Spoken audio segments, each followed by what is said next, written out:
हर वो काम, हर वो चीज़ जो हमारी ज़रूरत, हमारी ख्वाहिश के मुताबिक हो रही हो, तो फिर हम बहुत खुश होते हैं और तब शुक्रगुज़ारी करना बड़ा ही आसान होता है। और खुश होना और खुश रहना 2 फ़र्क चीज़ें हैं। कलाम में खुश होने के ताल्लुक से नहीं, खुश रहने के ताल्लुक से हम सीखेंगे। और थस्सलुनीकियों के पहले ख़त के 5वें बाब की 16वीं आयत, हर वक्त खुश रहो।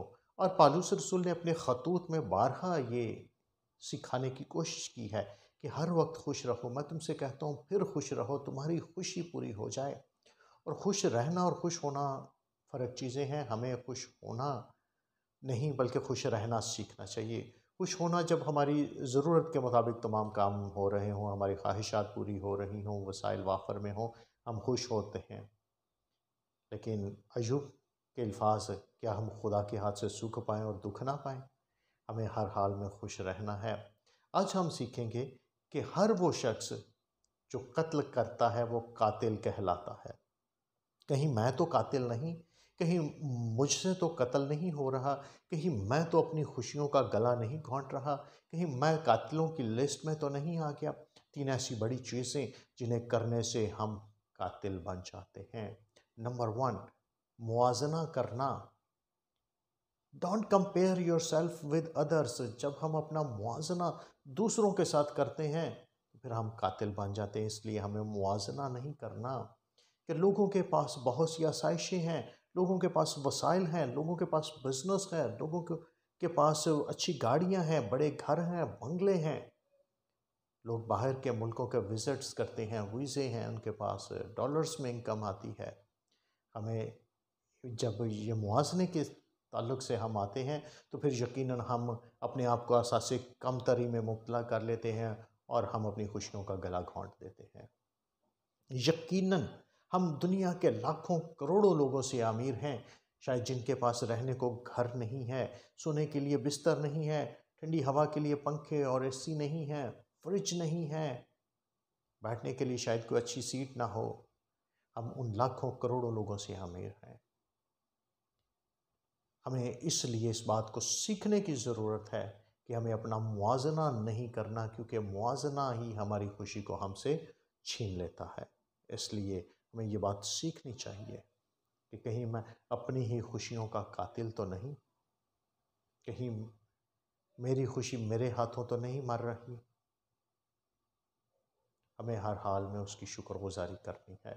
दूसरी बड़ी चीज़, दिखावा।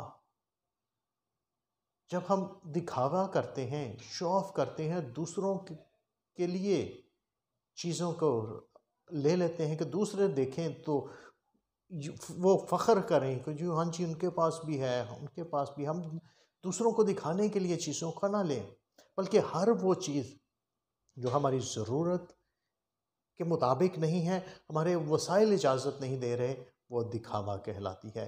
कि हम रिश्तेदारों को खुश कर लें, रिश्तेदारों को दिखा दें कि हमारे पास गाड़ी है। ना तो गाड़ी की ज़रूरत है और ना गाड़ी के लिए पैसे हैं। कर्ज़ ले लें, कुछ लोन ले लें, कुछ बैंक से इंस्टॉलमेंट पे ले लें। उनके बच्चों के पास बड़े बड़े फ़ोन हैं, हमारे बच्चे जब उनके पास जाते हैं तो ये एहसास कमतरी में होते हैं। मोबाइल ले दें बच्चों को, लेकिन ये चीज़ बच्चों को बिगाड़ की तरफ भी ले जाती है। पहले बच्चों को रिस्पॉन्सिबल होना है, फिर उनकी ख्वाहिशात को पूरा करें।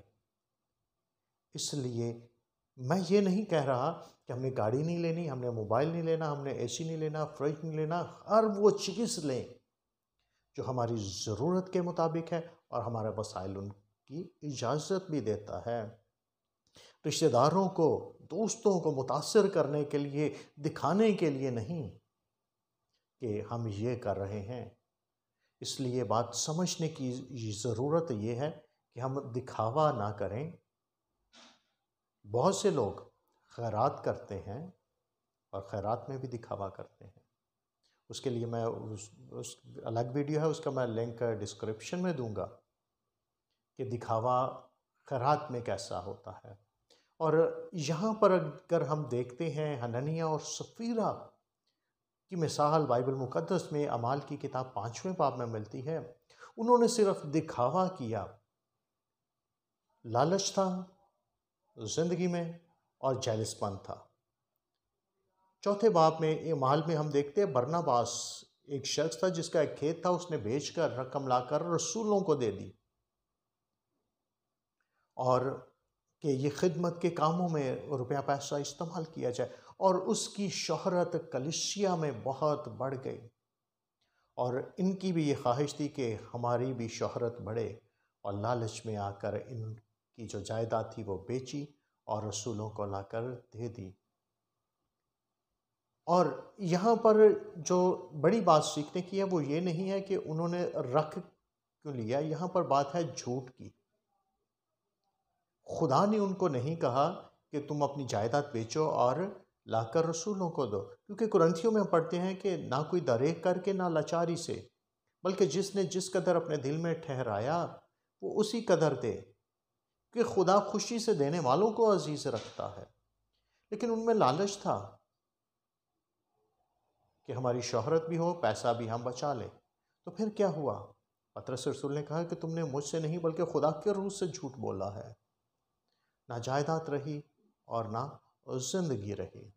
इसलिए हर वो काम जो हम दिखावे के तौर पर करते हैं, उन्होंने दिखावा किया, लेकिन अगर वो अपने आप को खुदा को देते कि खुदावंद मैं अपने आप को तेरे सपोर्ट करता हूँ, करती हूँ, तो फिर यकीनन हम बाबरकत ठहरते हैं। तीसरी बड़ी चीज़ जो हमारी खुशियों को हमसे छीन लेती है वो है कल की फ़िक्र, कि हम क्या खाएंगे, क्या पिएंगे।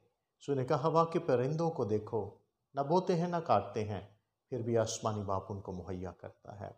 हम कल की फ़िक्र करके अपनी आज की खुशी को ज़ाया कर देते हैं, तबाह कर देते हैं। खुश रहना ही आज में है, कल की फ़िक्र अपना आने वाला दिन खुद करेगा। हमें आज की फ़िक्र करनी है कि कल नहीं, कल की फ़िक्र करके हम आज की खुशी को भी तबाह कर देते हैं। इसलिए खुदावंद आपको बरकत दे और इस बात को सीखें और समझें कि कहीं मैं कातिल तो नहीं बन रहा, कहीं मैं अपनी ही खुशियों का गला तो नहीं घोंट रहा। इन चीज़ों को सामने रखकर अपनी ज़िंदगी को गुजारें और खुश रहें। खुदावंद आपको बरकत दे।